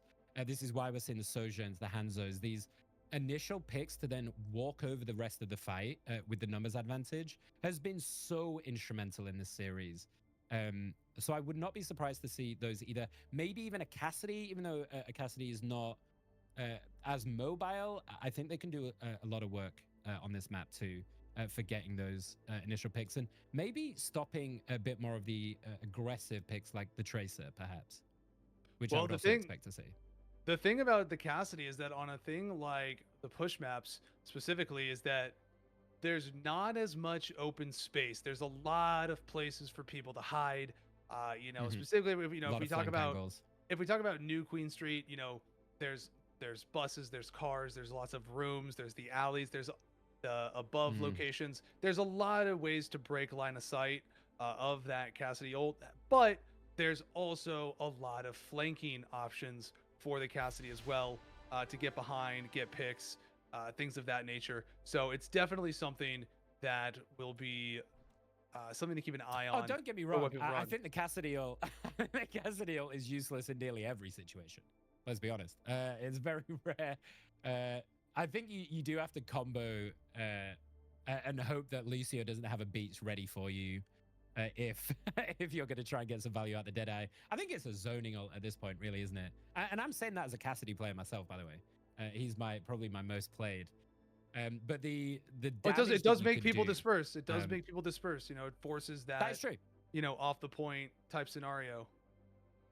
But I feel like that's maybe I suppose that's maybe less impactful for push. Rather than something like, you know, like a flashpoint or something where the point is very focused in one area rather than a mobile objective like push maps. But this is obviously assuming that we're going into a push map, which I'll be honest, we're not 100% sure about yet. So we're waiting to get into game 4 here. And currently, Kasa leading 2-1 and feeling good going into map 4. Either way, to some extent, whatever map we're on is going to involve the teams being on an objective that moves through the map rather than being stationary outside of that first point of a convergence. But from what we're seeing right here, it does look like we are going to be on a push map. It's looking like New Queen Street at this moment, which is fantastic for us because that's what we've been talking about for the last 10 we've been talking minutes. about. So yeah. We read it like a book. I knew if we tried to do the hybrid maps again, we'd get caught out. So fool me once, fool me twice, not 3 times. No, So here we go, absolutely. looking for new Queen Street.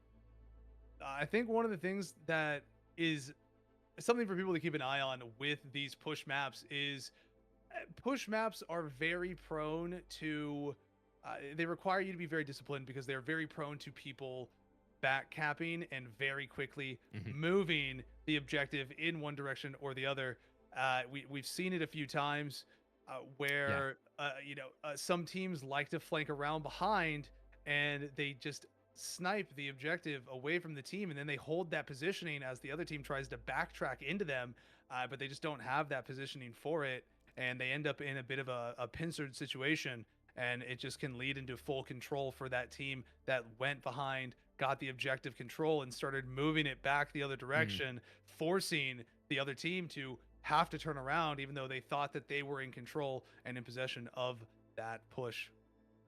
I love that you bring that up actually, because particularly with the kind of heroes that we've been talking about, and the playstyles that we've been seeing throughout these first three maps, it is a very kind of push forward momentum based matchup here, and there is a real risk that if you push too far past the point, a tracer might just dash in and steal the robot. And then you have got, and with a push map particularly, you have so far back then to clamber that it kind of makes your front side push it can completely make it irrelevant. So we may see that if the teams get a little bit careless with how they push forward ahead of the objective. Yeah, because so far teams have been very aggressive where once they picked up, initial kills, they Mm. push forward towards the other team's spawn. They look to posture, position, and advance. And if people leave the objective alone, it could hurt them because we have seen a few times where even on like we just saw it on Flashpoint, there was a time where Kasa had control of the objective and they won the team fight and they pushed off the Yeah. point a little bit and somebody went to backcap and they almost fully backcapped it. Fortunately, somebody on Kasa was around to contest it and they were able to keep them off of it. But that kept Emote down in the fight in that situation. So it's just something that they're gonna have to keep their eyes on. So I mean, in terms of let's start talking about some of the roles and the picks here.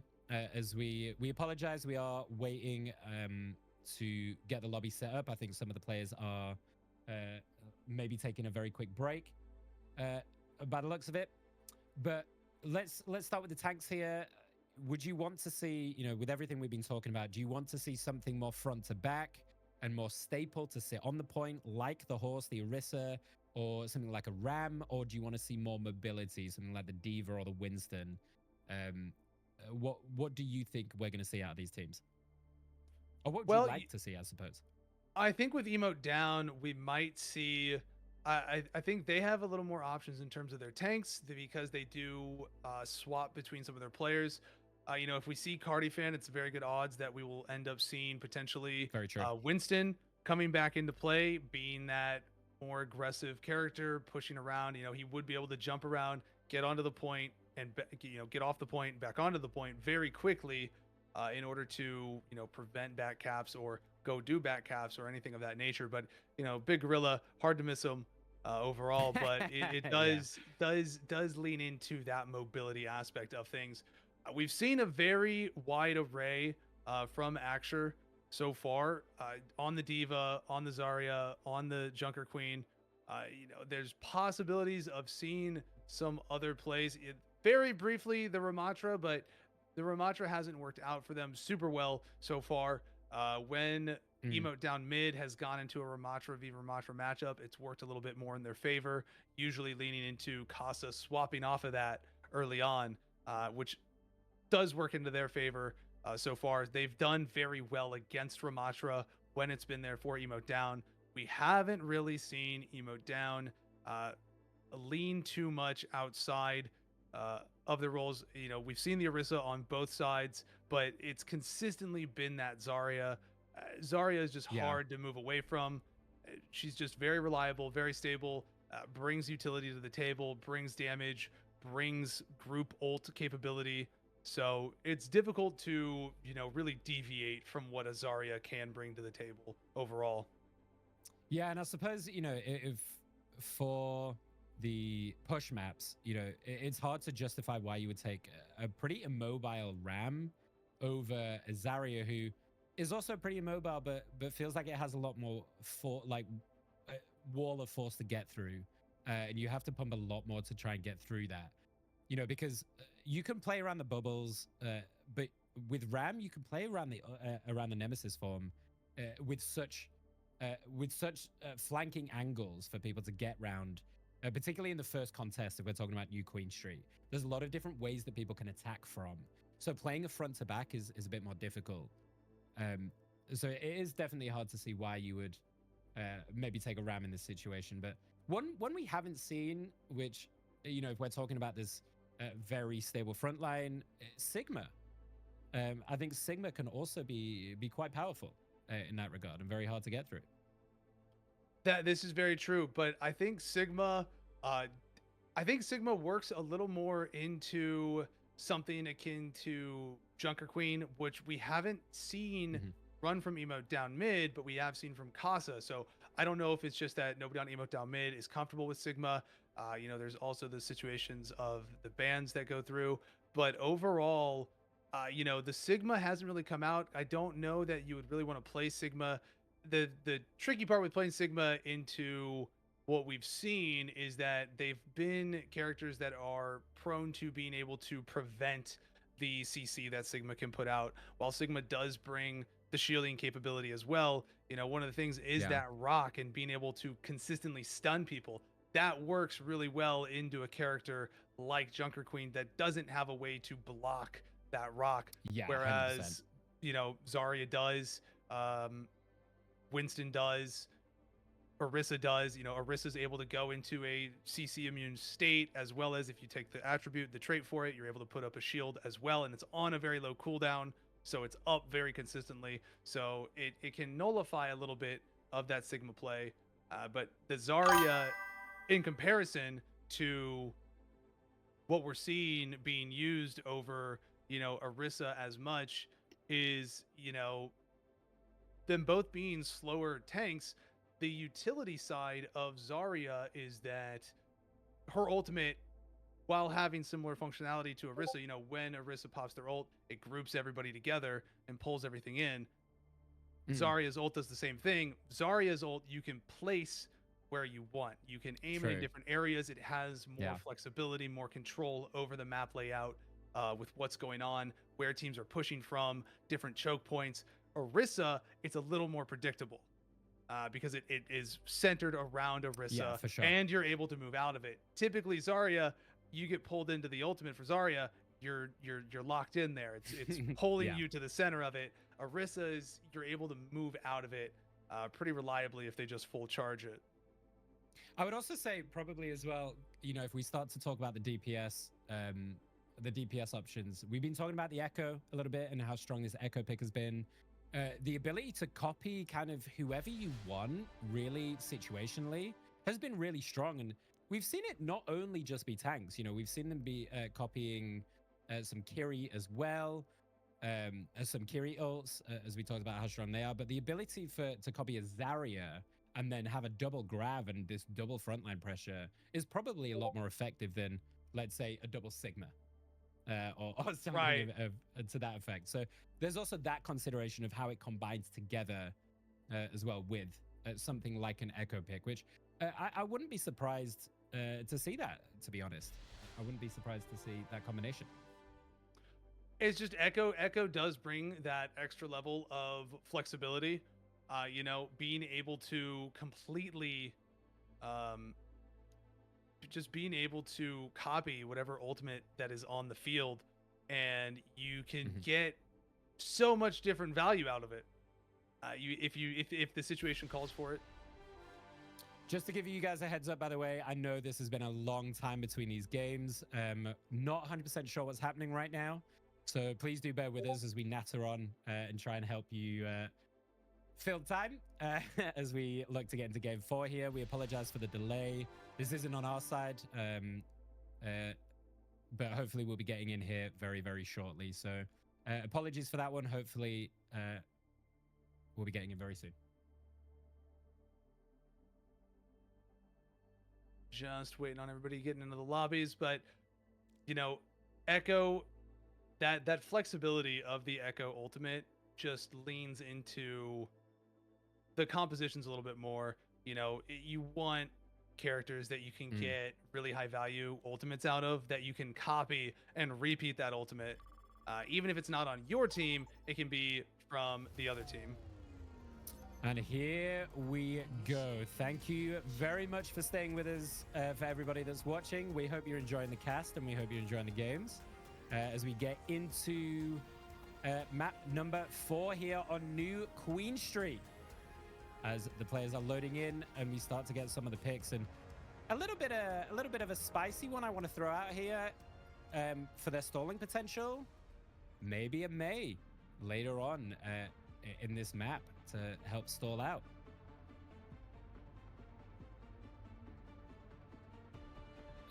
As we are just going through bans here, we do apologize.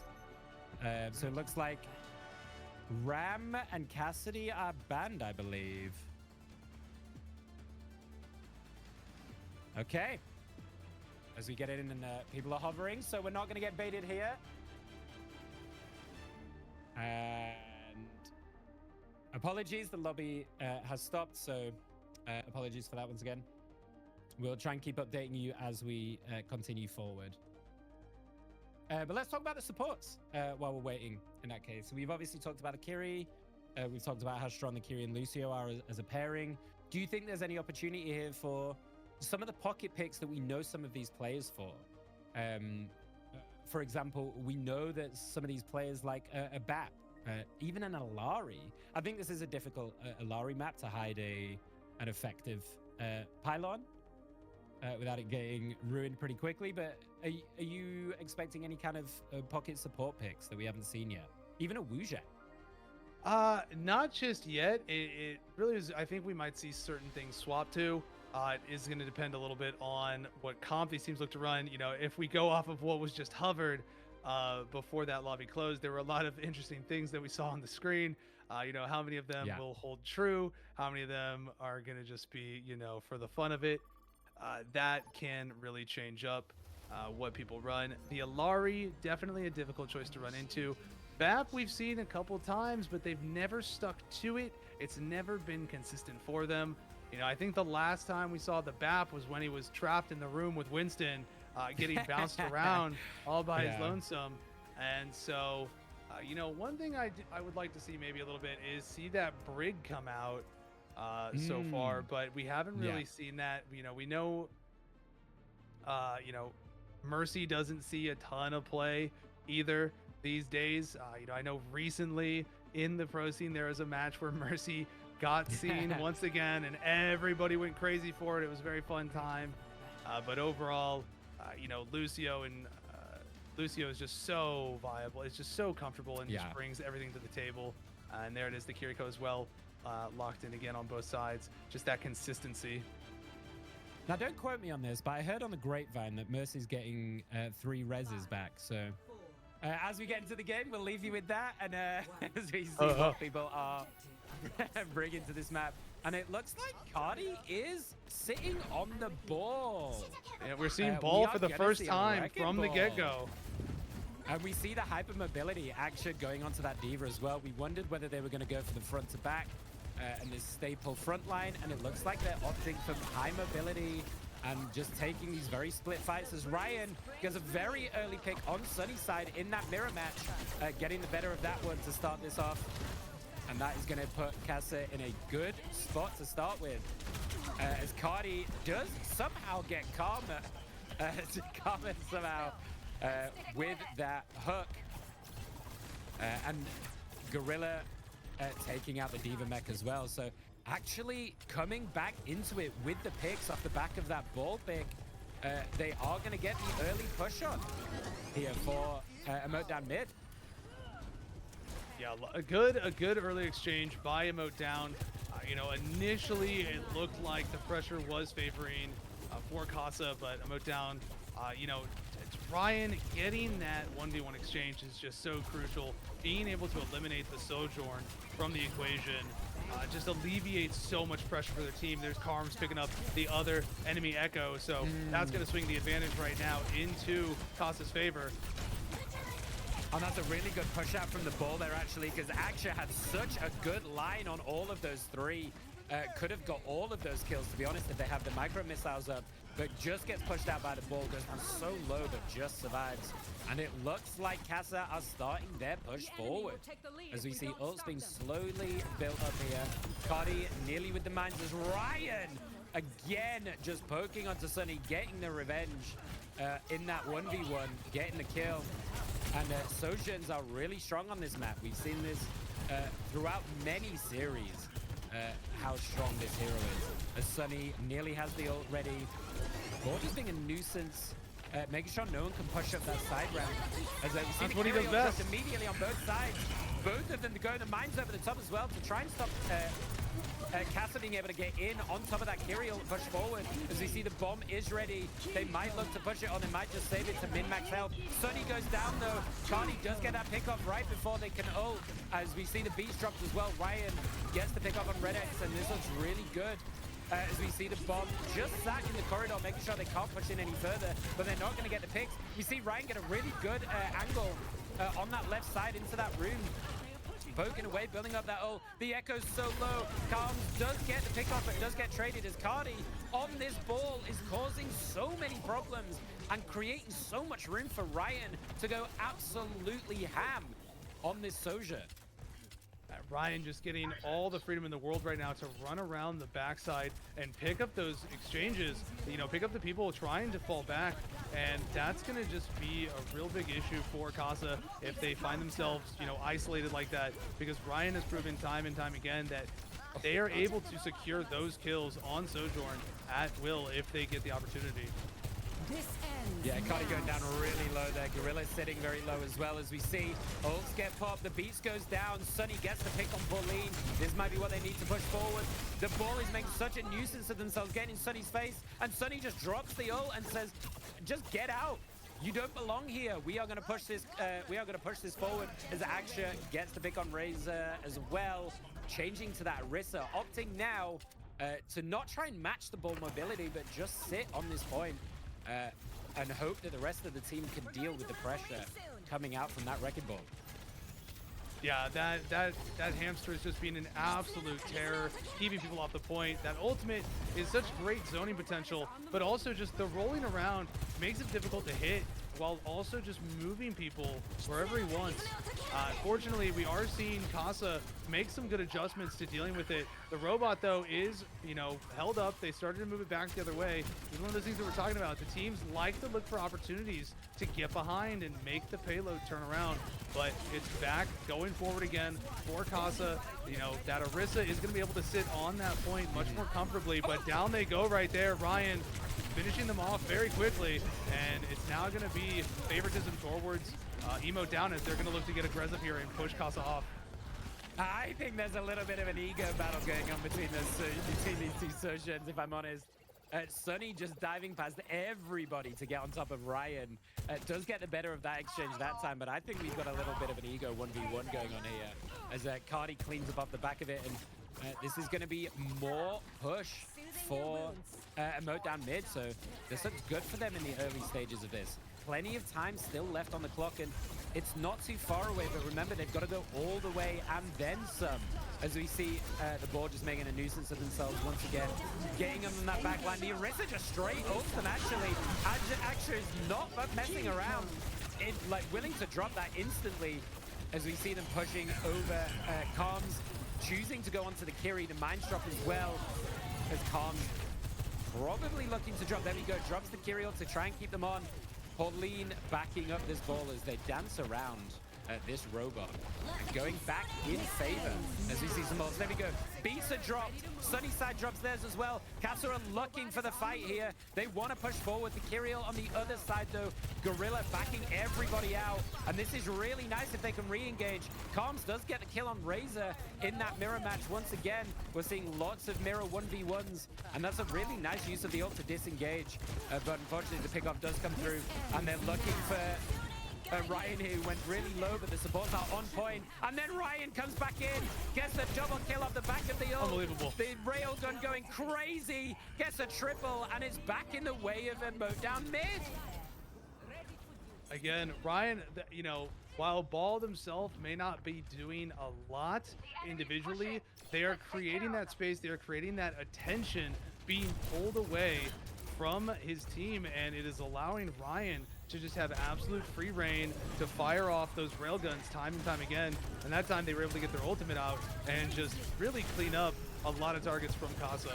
And they're going to get a little more distance here on that payload push, moving into the final stretch of it. Kasa needs to get a stop here and push that payload all the way back to the other side. Yeah, I think they need to just be decisive here. They're getting pulled around left and right as we see Sunny clapping Ryan with a railgun shot. But I think you're completely right. This ball is just making it so difficult for them to coordinate as we see Sunny finally waking up a little bit, gets the picks needed to then push it back in their favor. But that is a long way to go. 112 meters. That is nearly all the way as we see starting to make this momentum forward, but I like that you called that out. I think it's just a discombobulation, and it's making it really hard for them to coordinate. Once more, you know, Axer is back onto that Zarya, the tried and true. It's definitely going to lean into being able to contest into that ball a little bit more. And there it is, picking up a kill on the Echo, and now onto Ryan as well. And we're going to see Karms pick up Gorilla. So multiple players down across the board for Emote down, and Kasa is going to get some momentum here and look to create some space and make some progress on that payload finally. What a great switch from Axer, though. Really good identification and confidence. Switching onto that Zarya instantly gets a 4K off the back of it. And look at the ult economy. We are about to see a dump of all dumps in this next team fight. Nearly everybody with an ult here. Redex, the last one on Kasa to get theirs, if they can pull this off. And here we go. Sunny just drops it, not willing to wait. And there go the mines in the backline. Oh, the grab is amazing, though, from Axer. Gets two of them even through the beats. I thought the beats was going to be enough. It was a little early drop, I think, from Pauline there, maybe in response to something. But Axer just drops the grab. And that is Kasa continuing to push forward. And they are not out of this game yet. 1 minute 10 on the clock. This is still anybody's game. And that was big for them to pick up the kill there early on Ryan. Ryan was the only person there for Emote down that did not have their ult available, and now still does not have their ult because they had to respawn. But so Ryan will have ult coming up, and down again Ryan goes, and Axer picking him up once more. So Ryan not being able to contribute much to these team fights right now, and it's really showing as Axer goes there picking up Gorilla, and it is going to be Kasa with the momentum right now, a third one in a row. Axer is on a rampage fourth. That is unbelievable. This Zarya is such a nuisance. You cannot deal with it. And I love the call out there. Ryan is struggling. Their target identification is excellent. They've realized that Ryan is a problem. And if they take them out first, they can push forward. And look, they are ahead. It is 118 meters. There's 15 seconds left on the clock. Axer gets the kill on Pauline. The pick is already there. If they can continue this momentum, this is over. This series is done. They need to come back in this. Emote down mid, the grab is there. Ryan again gets solo ulted. Axer is not willing to let Ryan play the game. They go down though. Axer is finally out. Razor gets the kill on Redex. They could still pull this off. There's no way they're going to do this. As we see Sunnyside does get Razor. They try to keep up, but Gorilla gets the pick. It's OT. They have to stay on it, but there are no ults left. If they push this all the way, this would be an unreal comeback for Emote down mid. They have to take out Ryan, and they have identified that time and time again. I don't think he's played the game for about 2 minutes. As we see Adja come back in, they just need to coordinate one team fight here, Kasa, and the series is theirs. It's all in their hands. One stop, one ultimate. Can they push this? Sunnyside has theirs ready to go. Unless they get picked off, this is going to be so close and so tight. No ult for Emote down right now. There's nothing to work with. They're looking to build it up. Everyone is playing around this. Azure sitting at nearly 100 charge. I don't know if you want to go into this Zarya. And Ryan goes down Redex with a huge pick. Potentially game-winning, to be honest. With Ryan not there, look at Karms, looking for the pick on the Lucio. Can they get the finish? They do. I think that's going to be Aussie Rose. Kasa Esports. It's a huge grab, though. comes with the double off the back of it. I don't think they're going to have anything left. Kasa have done it in the final moments. They take it all the way. It's a 3-1 series win for Kasa. Well played from everybody. Holy, what a series. And my voice is done. What an incredible showing on both sides there by both players. Ryan there with the play of the game. I mean, Ryan was that linchpin for Emote down. He was putting just so much pressure on the entire time and was just eliminating Kasa one after another. And when Kasa made that return push with the Zarya, they just kept taking Ryan out. They were able to find him, and they even went as far as solo ulting him in order to keep him out of the equation, and it worked in their favor. He was the difference maker in that match for Emote down, and Kasa did a great job targeting him, taking him out, and they were able to make that final push to just edge them out ever so slightly for the distance of the payload. And, you know, really good job on both sides of both teams, but Kasa Esports bringing home that W there in the final moments, and a really good job, you know, playing it slow. They only had to make one stop. They didn't rush it. They didn't force it, and they just played their game, and it worked out for them.